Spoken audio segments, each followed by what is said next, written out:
Welcome to SPRT family kitchen. ఈరోజు మనం చేసుకుని పోయే మంచి స్వీట్ రెసిపీ అండి ఇది. ఈ స్వీట్ రెసిపీని మనం ఎలా తయారు చేసుకుంటామో చూపించబోతున్నాం.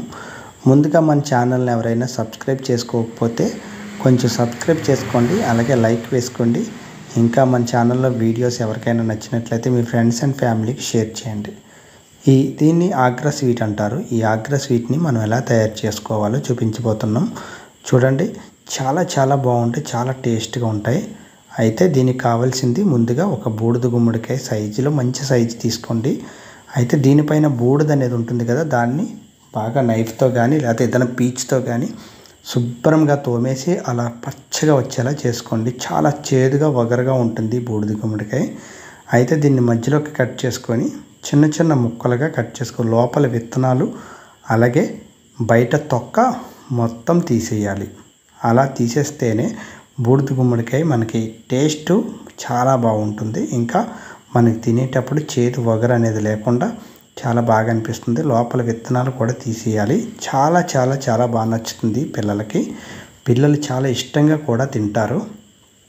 చూపిస్తున్నాం కదండి, అలా మనం ఫోర్క్ అనేది ఒకటి తీసుకొని దాంతో అలా కన్నాలు పెట్టండి. ప్రతి ముక్కకి కూడా 4 వైపుల నుంచి 6 వైపుల వరకు ఎక్కడి నుంచి ఎక్కడి వరకు అయినా సరే అలా కన్నాలు పెట్టడం వల్ల జ్యూస్ అనేది మనకి లోపల వరకు వెళ్ళి మనకి స్వీట్ బాగా పెరిగి చాలా అందంగా చాలా చక్కగా పిల్లలకి నచ్చే విధంగా ఉంటుంది. మీరు కూడా ఒకసారి ట్రై చేస్తారని అనుకుంటున్నాను. ఈ సీజన్లో మనకి బూడిద గుమ్మడికాయలు కూడా ఇదే సీజన్లో దొరుకుతాయి. మీరు చాలా ఈజీగా చేసుకోవచ్చు. దీనికి పెద్దగా ఇబ్బంది పడవసరం లేదు.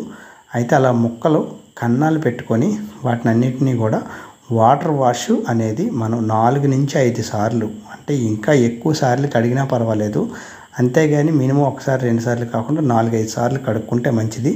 ఇలా కడిగే క్రమంలో నీళ్ళు అనేవి తెల్లగా మళ్ళీ మనం ముక్కలు వేసి కడిగినా సరే ముక్క ఎలా వేసిన నీళ్ళు అలాగే వచ్చేస్తే అంతవరకు కూడా మంచిది. చాలా బాగుంటుంది. చూడండి, ఫస్ట్ టైం కడిగాము, నీళ్ళు అలా ఉన్నాయి. రెండో టైం 3-4 సార్లు కడిగేసరికి ప్యూర్ వాటర్ అనేది వచ్చేస్తుంది. ముక్కలు మాత్రం చాలా జాగ్రత్తగా కడగండి. ఇది కడగడం వల్లే మనకి రెసిపీ టేస్ట్ పెరుగుతుంది, చాలా బాగుంటుంది. అయితే ఈ ముక్కల్ని మనం కడుక్కున్న తర్వాత మనం దీని ప్రాసెస్ వీటిని ఉడికించాలి. తర్వాత ప్రాసెస్లో ఉడికించాలి. స్టవ్ మీద వాటర్ పెట్టుకొని మనం ఆ వాటర్లో మనం ఏం చేస్తామంటే ఈ ముక్కలన్నిటినీ కూడా స్టవ్ వెలిగించేసి దాంట్లో కొద్దిగా వాటర్ వేసి ఆ వాటర్లో ముక్కలన్నీ బాగా బాయిల్ చేయాలి.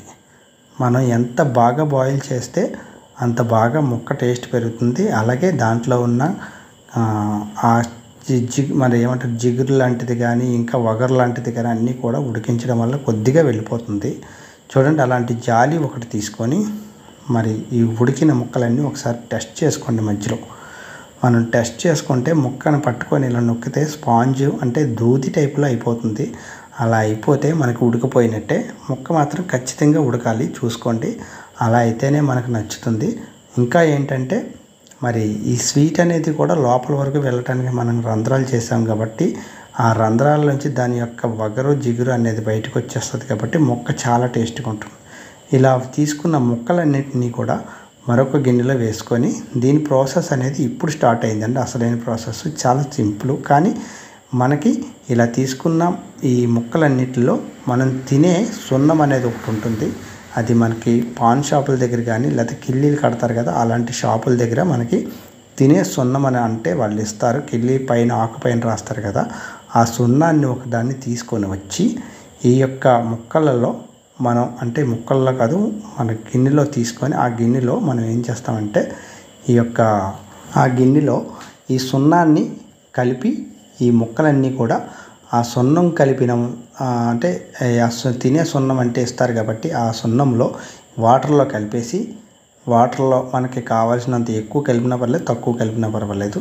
ఈ సున్నం మొత్తం కూడా బాగా కలిసేలాగా వాటర్లో చూడండి, అదండి ఆ సున్నాన్ని కలిపి ఈ సున్నం నీళ్ళలో ఈ ముక్కలన్నిటినీ మనం ఉడకబెట్టిన ముక్కలన్నిటినీ కూడా వేసి ఒక నైట్ అంటే ఫుల్ నైట్ 12 గంటల పాటు పూర్తిగా నానబెట్టాలి. అలా నానబెడితే ఈ యొక్క సున్నం అనేది మనకి ఆ రంధ్రాల్లోంచి కానీ లేకపోతే ఇంకా ఆ ముక్కలన్నిటినీ కూడా మంచి స్మూత్గా మంచి సైజులో తయారవుతాయి. అయితే తర్వాత మన ప్రాసెస్ స్టవ్ మీద గిన్నె పెట్టుకుంటాం. మార్నింగ్ లేచి గిన్నె పెట్టుకుని ఆ గిన్నెలో ఒక 1/2 kg అంటే మన ముక్కలను బట్టి స్వీట్ని తినే వాళ్ళని బట్టి 1/2 kg నుంచి 1 kg మధ్యలో మన షుగర్ని యాడ్ చేసుకొని దాంట్లో కొద్దిగా వాటర్ వేసుకోవాలి. ఈ వాటర్ వేసుకుంటే మనకి ఇదంతా కూడా తీగపాకం వచ్చేంత వరకు మరగనిస్తే సరిపోతుంది. అయితే ఇది లైట్గా మరిగేటప్పుడే అంటే తీగపాకం రాకుండా ఓన్లీ పంచదార అంతా కూడా బాగా మరిగేంత వరకు ఆ మరిగిన తర్వాత ఈ యొక్క నైట్ నానబెట్టుకున్న ముక్కలు ఏవైతే ఉంటాయో ఆ ముక్కలన్నిటినీ కూడా ఈ యొక్క పంచదార నీళ్ళలో వేసేసి జాగ్రత్తగా జిగురు పాకం వచ్చేలాగా పంచదార అంతా కూడా ఇవి పీల్చేసుకొని ఈ ముక్కలన్నీ కూడా చాలా స్వీట్గా మంచి జ్యూసీగా లోపల మనం నైఫ్ ఫోర్క్తో కన్నాలు పెట్టాం కదా, ఆ కన్నాలు పెట్టడం వలన లోపలికంతా కూడా జ్యూస్ వెళ్ళి ఎంత మృదువుగా ఎంత స్వీట్గా ఉంటుందంటే అస్సలు మీరు స్వీట్ కంటే ఇది చాలా బాగా అనిపిస్తుంది. నాకైతే ఒక్కొక్కసారి ఇలా తయారు చేసి చిన్న చిన్న ఫంక్షన్లో స్వీట్గా ఈ యొక్క అగ్రా స్వీట్ని కూడా వేస్తే చాలా బాగా నచ్చుకుంటారేమో అని అంత ఫీలింగ్లో ఉంటాము. చాలా బాగుంటుంది. అయితే చేయడం కూడా చాలా ఈజీయే, కాకపోతే చూసేవాళ్ళు కొంచెం అలా అనిపిస్తూ ఉంటుంది. చూడండి, ఒక 15-20 నిమిషాలు టైం పడుతుంది. సిమ్లో పెట్టైనా సరే అలా పైకి కిందకి చూడండి, మొత్తం తీగపాకం వచ్చేసింది. మొత్తం కూడా వాటర్ అంతా కూడా అయిపోయింది. మొత్తం లాగేసుకున్నాయి ఈ ముక్కలన్నీ. చాలా ఈజీగా తయారైపోయింది. అంతేనండి. వీటన్నిటినీ కూడా తీసుకెళ్ళి ఒక ప్లేట్లో మనకి అంటే గాలిలోనైనా పర్వాలేదు, నీడలోనైనా పర్వాలేదు, ఎండలో అవసరం లేదు, అలా ముక్కలు పెట్టుకుంటే అలా మొత్తం కూడా అయిపోతాయి. ఇంతేనండి. ఈ స్వీట్ తయారు చేసుకొని చూడండి, మీరే అంటారు చాలా బాగుంటాయి, అస్సలు వదిలిపెట్టరు మీరైతే. నాకు తెలిసి చాలా జ్యూస్గా ఉంటాయండి. మీరు ఖచ్చితంగా చేస్తారని అనుకుంటున్నాను. ఈ సీజన్లో దొరుకుతుంది బూడిద గుమ్మడికాయ. అదే సీజన్లో చేసుకొని తినండి. మళ్ళీ వచ్చే సీజన్లో కూడా చేసుకుంటారంటారు. Thank you.